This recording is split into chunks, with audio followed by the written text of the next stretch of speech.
Hey guys, Rachele here with Amethyst Ascension. If you are new here, welcome, and if you are returning, thank you so much for joining me again. So today I am doing a new hashtag. This is a VR to my best friend Cortney over at Stories, Lore, and More with Erie's Witchcraft. That is the name of her channel. And the hashtag is called Shadow Tarot, hashtag Shadow Tarot. For whatever reason, hers is not showing up on, she's probably being shadow banned or something, who knows. How funny, Shadow Tarot, and she's being shadow banned, right? Whatever. But anyways, I wanted to do this. I thought that this was a wonderful hashtag. I think she poses some really in-depth questions here, and so I wanted to do it. So the first question is, which tarot archetype reminds you of your shadow or helps you identify it while working with tarot for shadow work? So I did this particular archetype test, and I came up for the self. It does two different evaluations or analysis. One is of the self and one is of the persona. And so for the self, I came up with innocent child archetype at 72% and wise old man at 71%. So, and it's very close to around the same thing for the persona. So it's almost like I battle, which makes sense to me. I'm also going to do, while we're at it, a flip through, of this really cool deck that I got. It's called the Gold Foil Tarot. And it comes in this really cool box with like the gilded printing on there. On the inside it says, "Let's enjoy the journey and explore all the possibilities of the world of tarot." I got this off of Amazon. If I remember, I will put a link down below in the description to the actual product so that you can check it out if you want. There's a couple of extra cards that come with it and a little booklet. This is the backs. Isn't that just fabulous? Here's the sides. They came black gilded, or I mean matte finish edging. And then I put these all back in order for this. So for me, the card I would say that represents my shadow between that, which was the innocent child and the wise old man, or like the sage, as those archetypes, I would say for me, it would probably be like Temperance, which, by the way, I'm in a Temperance year. But I would say Temperance because it feels like I teeter between both of those. You know, I want to see the world. I want to be that fool. I want to, jump off the cliff and just experience. But then there's this other part of me that's like warning, well, do you really? It's like a risk assessment kind of thing. So it's like, I've got a devil on one shoulder and an angel on the other, and they go back and forth, that old cliche. Well, I feel like that is my shadow. I struggle with that quite often. Those questions. So Temperance, I would say, is probably my shadow card, and it just happens to be my yearly card right now. So the second question is, how do you use tarot for shadow work?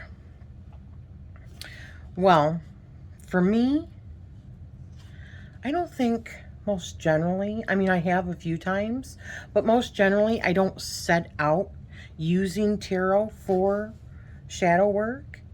It kind of shows itself in my actual, like, everyday tarot spread. Something will come up, or a question will come up, or something that I'm dealing with, will come up in my spread, and I'll go, oh, wow, really? I didn't realize that. Because the shadow is obviously something that you're kind of unaware of. Maybe you're just like, I don't know, on the brink of discovering it. But, so then once I discover that bit, then I will do like a spread or something like that. And I've got a really good spread for you, which is one of the questions down below. So the next question is, how do you personally identify when you need shadow work? Well, like I said, it comes up in like a surprising response to sometimes like a spread, or my adverse reaction to something that I'm seeing in the world or in another that I don't like. And then I realize the reason why I don't like it is because I also have those same characteristics that I don't like to see, right? So, but I haven't always used, I mean, I've done shadow work for a very long time, but I didn't even know that that's what it was.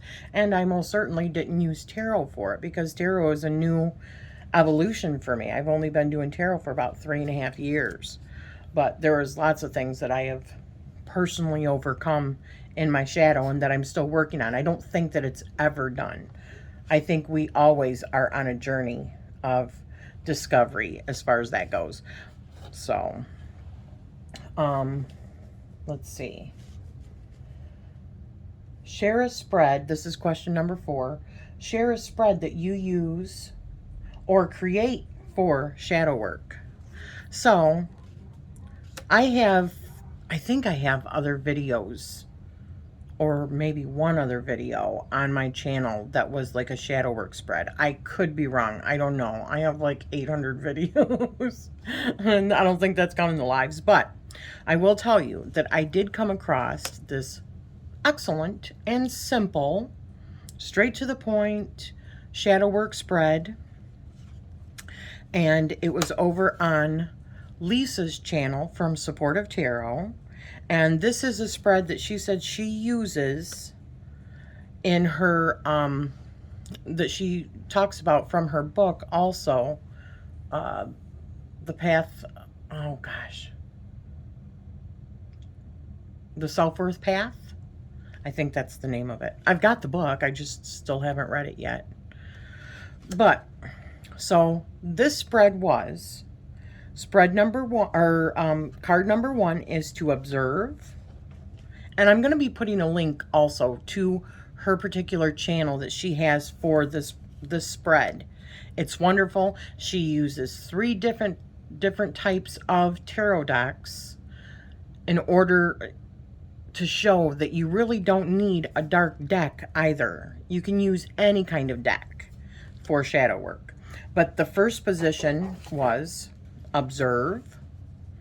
So you are observing something that, or you know, this is the card that is showing you more or less what shadow that you have. The second one is own. So more or less taking responsibility in the second position, like helping you to take responsibility.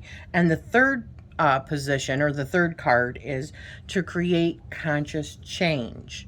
So the third card is going to show you how you can create conscious change in order to help you with said shadow work. So I thought that was brilliant, just a 3-card spread. So, and as I said, I will put that down below. Her video was excellent. And then the last, I think this is the last one. Yeah, the last question is, name a shadow archetype character in your favorite movie, show, game, book. Give a rundown of the story and how this character is the shadow. Okay, so there's a movie that I watched and I think it was around the year 2000, because it was Dracula 2000, I believe was the name of it. And it was a movie that was with Gerard Butler. And gosh, I just love Gerard Butler. And he was a vampire in this particular movie, like your basic, you know, Dracula storyline with Mina and those characters that are from like the Bram Stoker's Dracula. However, the little spin at the end is that he is, in fact, he was damned because he was truly Judas Iscariot. And I have said many times, who truly was the hero? Were they both not heroes when I'm talking about Jesus Christ and Judas Iscariot, who was his betrayer? But Jesus Christ knew, and he told Judas what he was going to do. And Judas pretty much had to play his role of turning in Jesus Christ in order to be crucified, in order for the whole Christianity to play itself out, right? So was he really the bad guy? Or was he the shadow side of Jesus Christ?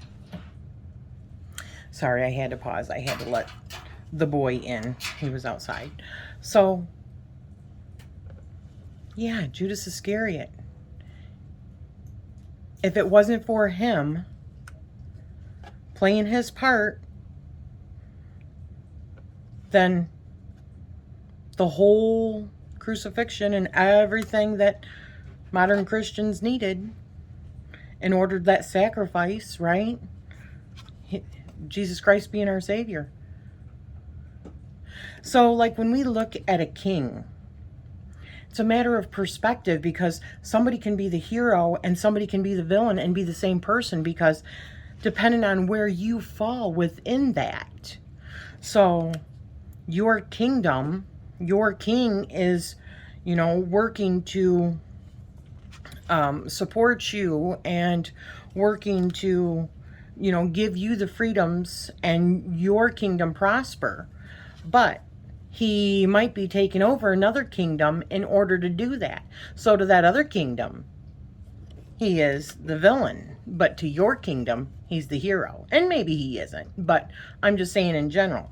So isn't that interesting? And, you know, we definitely need both characters in this 3D matrix. Or I should say, we need the shadow in order for us to learn our lessons. So we need to do our shadow work. So I thought that's how we, you know thyself. So I thought that this was a really good hashtag that Cortney started. As I said, her channel name is Stories, Lore, and More with Eries Witchcraft. And I will be putting a link down below. And please share hers as well, because it's not even showing up on anything. It's like she's getting shadow banned for whatever reason. I don't know. Hopefully they fix it by the time, you know, this video comes out. But anywho, thank you for spending this time with me, and I hope that you also do this particular hashtag, and I am sending you love always. Thank you so much.